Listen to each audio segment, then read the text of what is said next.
Hello, children. This is Grandma Carla with Chapter 8 of Freddy Goes Camping. I'm trying to get my lighting right in here, and it seems like I have too much on the buck. All right, so here we go. When they left the Macy pond, Freddy and Jinx separated.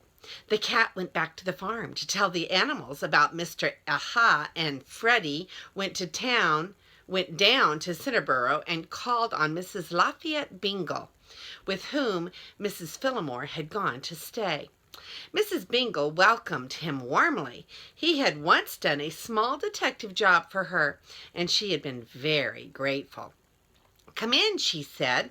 "This is an unexpected pleasure. What can I do for you?" He asked for Mrs. Fillmore. "My cousin is out," she said, "but she'll be back in a few minutes." "Well," said Freddy, "Mr. Camphor and I have discovered some things that she ought to know." And he told his story. "Dear me," said Mrs. Bingle, "this is indeed terrible. Mr. Aha, you say? That odd name. Is it Turkish? Not that it matters. We'll find out who he is when he buys the hotel." "Yes," said Freddy, "but then it will be too late." Mrs. Bingle looked doubtful. Mrs. Fillmore has used up her very last cent, and she owes a good deal of money. She has got to sell, and in fact, she has gone downtown this morning to see about it. "Oh dear," said Freddy, "we must get hold of her, and we must hold her off. At that moment, the door opened, and Mrs. Fillmore came in. She seemed surprised to find a pig in the parlor, but when the whole thing had been explained to her, she smiled rather sadly and said, "So you really did attend Mrs. Bingle professionally, though as a detective and not a doctor." I told her about Dr. Hopper, but she said she had never heard of him, and we've been wondering who on earth he was. "It's odd we didn't think of Freddy," said Mrs. Bingle. "He has so many disguises that when Cinderborough people see some stranger in town, they always wonder first if it isn't our detective working on a case. Anyhow, we know he isn't this Mr. Aha." "I've never heard the name," said Mrs. Fillmore. "Not that it matters. I've got to sell soon, and even if you find out who he is, what can we do? Have him arrested? We couldn't prove anything." "No, but there are other things we could do." Mrs. Fillmore shook her head. "If I get any kind of an offer, I shall have to take it. As a matter of fact, when I stopped in to see Mr. Anderson, the real estate agent, he said that he had an inquiry only yesterday for a hotel property like mine. He is going to talk to this person and then let me know." "Who is the inquiry from?" Freddy asked. "He wouldn't say. He said he was not at liberty to disclose the man's name." That sounds queer." "Oh, I don't think so," said Mrs. Fillmore. "Mr. Anderson said that the person didn't want to appear in it at all. He wants Anderson to buy it and make all of the arrangements, and then he'll hire a manager to open the hotel and run it. People often buy property that way." Freddy didn't say any more, but when he left, he went into the drugstore and looked in the telephone book. He looked for Anderson. Anderson, A.G., 109 Elm. Anderson, Mrs. Dimple, 17 Cranberry. Anderson, Dougal, lawyer, 76 Main. Anderson, Edward Henry, real estate, 45 Clinton.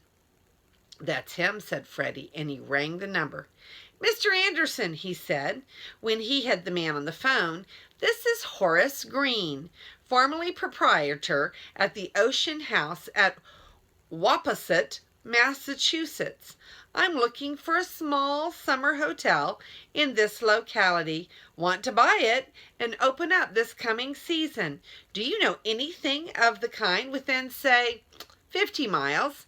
Mr. Anderson's hearty voice hurt Freddy's ear. "Hotel, eh? Sorry, Mr. Green. I'd like your business, but I don't know of a thing. Not a blessed thing, and that's a fact." Freddy asked a few more questions, but got nowhere, and then he hung up. Funny, he thought. If Mrs. Fillmore wants him to sell Lakeside, why wouldn't he tell me about it? I don't get it. Freddy made a few more short calls in Cinnaborough and then got a bite to eat at Dixon's Diner, so that it was almost dark when he finally got back to Camphor's. The breeze had gone down with the sun, and the lake was like glass as Bannister started to paddle him across the lake. I don't see how you keep the canoe going straight when you just paddle on one side, Freddy said. One can do several things to keep it straight, sir, said the butler. The twist at the end of the stroke swings it back to the side you're paddling on. Scooping your stroke under the canoe will turn it to that side, and so will taking the stroke with the inside edge of the paddle twisted a little toward you. But you paddle so silently. I thought to do that you had to bring back the blade for the next stroke underwater. You can do that, Bannister said, but if you put the paddle in and take it out quietly, and then when you bring it back for the next stroke, hold the blade a little up so the water runs up the shaft instead of dripping off. See? On a still night like tonight, those drops make a lot of noise. He shook a few from the paddle, and they tinkled. Freddy didn't say any more. We're gliding, he thought, gliding like a ghost through space with empty sky above and below us. You can't even tell which is up and which is down, for you can't see the water. There were only stars above and below the boat. From somewhere across the lake came a faint, hollow thump or knock, and at once Bannister stopped paddling. Did you hear that? He said in a low voice. Someone hit a paddle against the gunwale of a boat. They listened, but it did not come again, and Bannister went on, but more slowly. Why only once, he said. If it's someone rowing or paddling carelessly, you'd hear it again. Well, what of it? Said Freddy. Lots of people must use this lake. Summer people, Bannister said, but it's too early for them. There's nobody at the Boy Scout camp down at the outlet. If it was an hour or two earlier, it might be somebody trying to get a look at a deer. I don't say it's any of our business, but under the circumstances, let's get in under the shore before they won't have us against the starlit water. He paddled on swiftly and noiselessly. Halfway between Jones Bay and Lakeside, they slid in under the loom of the trees that overhung the water and sat silently, waiting. A very faint red glow came from somewhere near Stony Point. Mr. Camphor hasn't got a very big fire, Freddy whispered. Better not whisper, sir, said Bannister. A whisper carries farther on a still night than if you just speak low. Ha! Look out there, down the lake a little. At first, Freddy couldn't see anything but the reflection of the starlit sky and the water. Then, at one spot, the stars quivered and shook.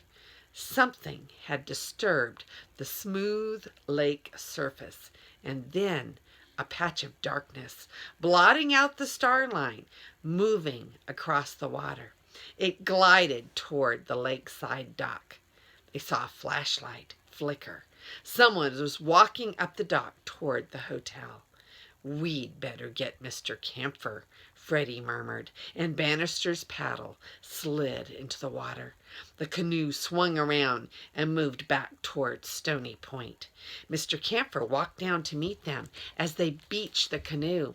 My goodness, you're late, he said. But Bannister, why did you come over? How are you going to get back? Not so loud, said Freddy. Our friend is up at the hotel. Look, I want to do a little sleuthing. And he took off the coonskin cap and handed it to the butler. You be Dr. Hooper for a while. Sit by the fire with Mr. Camphor, but not so close that anybody can see you very well. I'll be back. And he sneaked off up the path to Lakeside. He crept around to the back of the hotel and crouched under the office window. There was no light inside. The shade was still pulled down, but through the broken pane he could hear a voice speaking in a sharp whisper. "I don't intend to tell you where Ezra is, my friend. He's locked up in a safe place. Nothing will happen to him if you obey my orders." "Oh, now, Mr. Aha, sir," said an oily voice, which Freddy recognized as that of his old enemy Simon. "It isn't that we don't trust you. It's that you don't trust us. We rats are for you 100%. We've done everything you've asked us to." "I don't trust anybody," the whisperer interrupted. "As long as you obey my orders, I'll supply you with food. Better food, I may point out, than you've ever had before in your lives. And Ezra will be well treated. But if you fail to carry out orders, well, you know what will happen to him." "But why are you suspicious of us?" Simon whined. "We've been loyal." "I don't expect loyalty. I expect obedience. This is a business arrangement.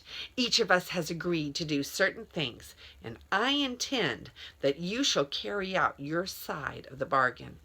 "But that's enough about that," he said. "Our job here is about done. Mrs. Fillmore has been driven away. A day or two more and the hotel will belong to me.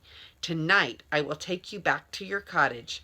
Tomorrow night we go to Camphor's. We start on that place at once. There's nobody there but old Camphor, his butler, and 2 old maid aunts. We'll proceed in the same way. Do enough damage to make the house unlivable and scare 'em out with the usual ghost stuff. It should take about 6 weeks. Then we'll move on to the bean farm." "Ha! The bean farm," Simon snarled. "Ever since that fat-faced Freddy and his friends drove us off the place, I've been waiting to get even. I swore I'd come back someday and live in that barn." "You do what you're told and you'll get that barn," said Mr. Aha. "I've promised you that, but we're wasting time. I've got to get rid of this camping party. They're too much interested in what's been going on at the hotel." "If you take my advice, you'll shoot 'em," said Simon. "They'll be easy to pick off sitting around their fire." "Your advice is stupid," the other whispered. "A shooting would bring the state troopers up here. They'd talk to Mrs. Fillmore, and the policemen don't believe in ghosts, particularly ghosts that shoot off guns. Now you get the rest of your gang and go on down to the dock and wait for me." "You going to leave these things here?" said Simon. "Suppose Camphor comes in here and finds them." "After the scare I gave him last night," said Mr. Aha, "he wouldn't come into this room again after dark for $1,000. Get along." Freddy left the window and crept around the far side of the hotel until he reached a corner from which he could see both the front door and the shore end of the dock. Pretty soon there was a scrabbling and scampering on the porch, and he could just make out the dark forms of the rats as they came out of the door and hurried down to Mr. Aha's canoe. He thought there were about 20 of them. A minute later, a figure appeared in the doorway. Even though Freddy knew what it was pretty terrifying. It was draped in something white that fluttered in a very ghostly manner. But the head was the worst. It was the head of some kind of a demon, with great round eyes and long tusks, and it glowed with a sort of smoky luminosity. Freddy shuddered in spite of himself. "Luminous paint, I suppose," he thought. "Golly, wait until Mr. Camphor and Bannister see that goggling at them. They'll just give one squawk and fall right over on their faces." He giggled nervously. Boy, I'd like to see them. But when the figure moved on down the path toward the camp, he went up the steps and into the house.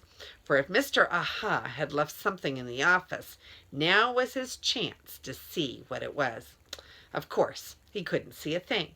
The office was pitch black, and it wasn't much fun feeling around in the darkness from which the horrifying figure had come.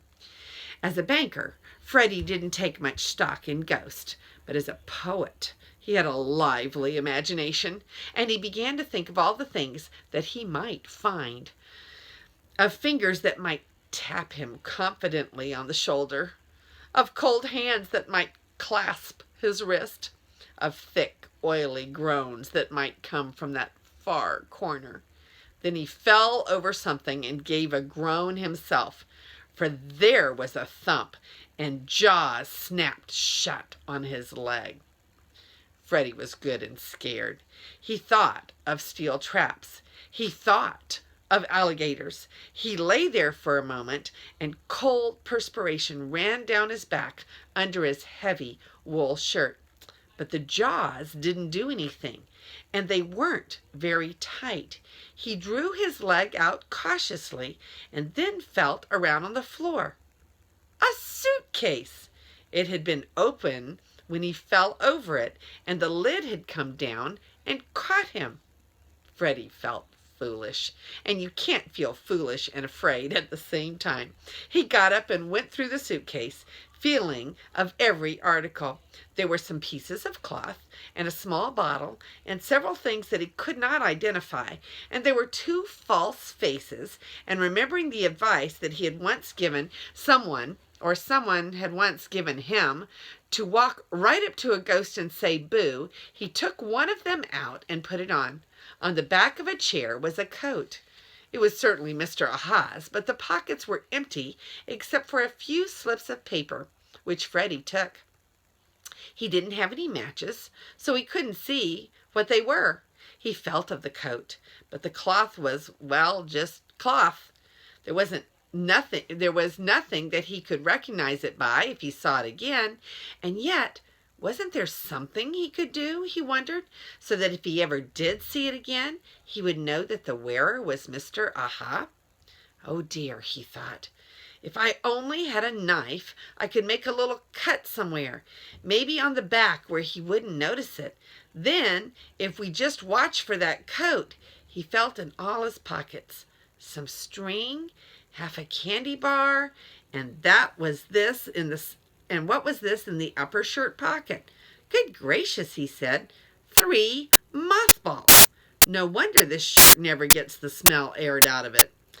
And he was just about to throw them away when he had an idea, and he slipped the mothballs into the outside breast pocket of Mr. Aha's coat.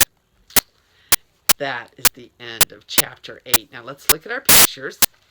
Here is Bannister, and he is rowing Freddy across to the campsite, and he is quite knowledgeable about sneaking around in the water and in a canoe. And here is poor Freddy thinking he might have been in a trap when really he was just bitten by a suitcase. And that's his coonskin hat there on the floor. And those are all of our pictures. And this is Grandma Carla, and I love you.